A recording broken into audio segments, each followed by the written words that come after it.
Hello guys, welcome to my channel the medical sense.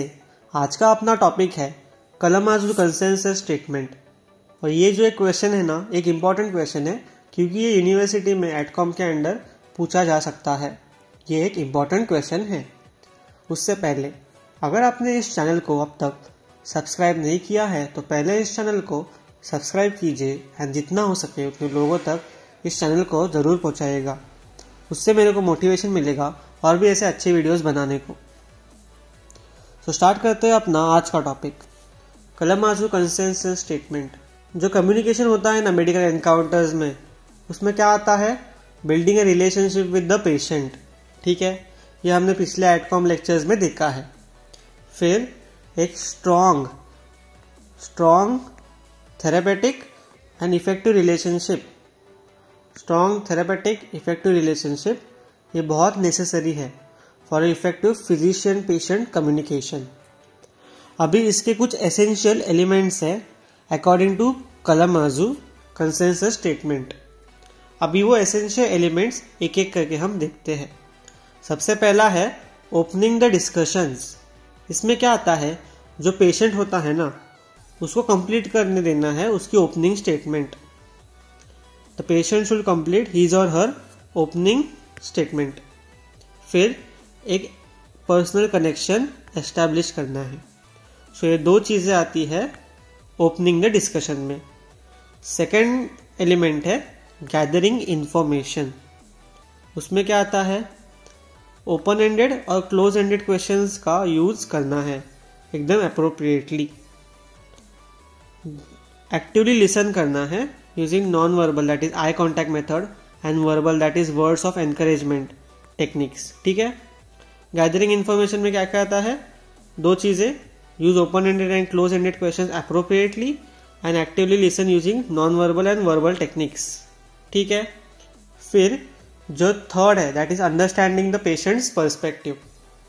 Patient का perspective understand करना है अपने को। उसमें क्या क्या आता है?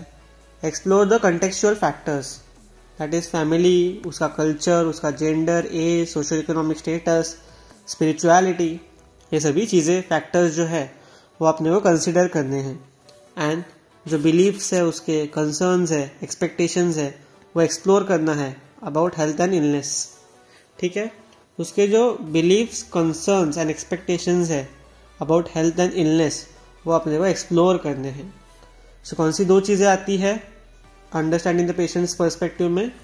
Explore the factors like family, culture, gender, age, status and spirituality. फिर explore beliefs, concerns and expectation about health and illness. Fourth point, sharing the information that is fourth element क्या है? Sharing information. ऐसी language use करनी है जिससे patient को आसानी से समझ में आ जाए। Then check for understanding.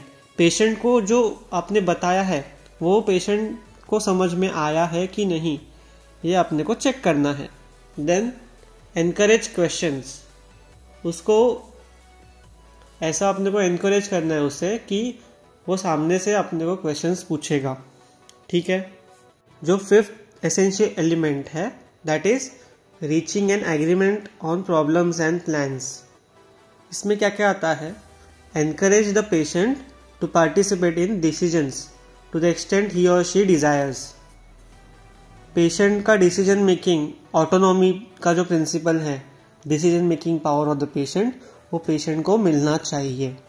And patient की विलिंगनेस है कि नहीं एंड एबिलिटी है क्या उसमें, जो प्लान अपने बताया वो फॉलो कर सकता है।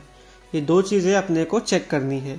पेशेंट विलिंगली ट्रीटमेंट लेने को तैयार है, पेशेंट एबल है क्या ट्रीटमेंट लेने के, ये चीज़ें कंसिडर करनी है। फिर जो लास्ट वाला है ना element that is providing the closure. ठीक है, इसमें दो चीज़ें क्या है? समराइज करना है and affirm agreement with the plan of action. जो भी आपने प्लान किया है उस पेशेंट के लिए उसको समराइज करके एक प्रॉपर तरीके में उसे वो सभी इंफॉर्मेशन प्रोवाइड करनी है। देन जो फॉलोअप होगा वो डिस्कस करना है, दैट इज़ वो नेक्स्ट विजिट कब है, कुछ अनएक्सपेक्टेड हो सकता है क्या, किसी का साइड इफेक्ट हो सकता है क्या डिजीज़ का या फिर दवाई का, वो सभी चीज़ें। ठीक है, सो ये 6 एसेंशियल एलिमेंट्स अपने को पता होने चाहिए। कौन से थे? Opening the discussion is the first, second gathering information, फिर जो थर्ड है उसमें क्या आता है? Understanding the patient's perspective, fourth में क्या है? Sharing information, fifth essential element क्या है? Reaching an agreement on problems and plans, फिर प्रोवाइडिंग क्लोजर। सो ये थे 6 पॉइंट्स या फिर 6 एसेंशियल एलिमेंट्स जो कि अपने को पता होने चाहिए। ये 6 एलिमेंट्स अच्छे से याद कर लो। सो गाइज, अगर आपको ये वीडियो पसंद आया होगा तो एक लाइक तो ज़रूर बनता है यार। एंड अगर कुछ भी डाउट होगा तो कमेंट सेक्शन में ज़रूर बताना। जितना हो सके उतने लोगों तक इसको ज़रूर पहुंचाइए, क्योंकि तभी मेरे को आइडिया आएगा कि मेरे को कितना इम्प्रूव करना है एंड और क्या क्या चीज़ें हैं जो आप सबको चाहिए, जो कि बाकी कोई अवेलेबल नहीं करके दे रहा। पर मैं फुल ट्राई करूँगा कि आपको जो जो टॉपिक्स चाहिए वो मैं यूट्यूब पे सिखाने का ट्राई करूँगा। ठीक है, सो मिलते हैं हम अगले लेक्चर में। Thank you.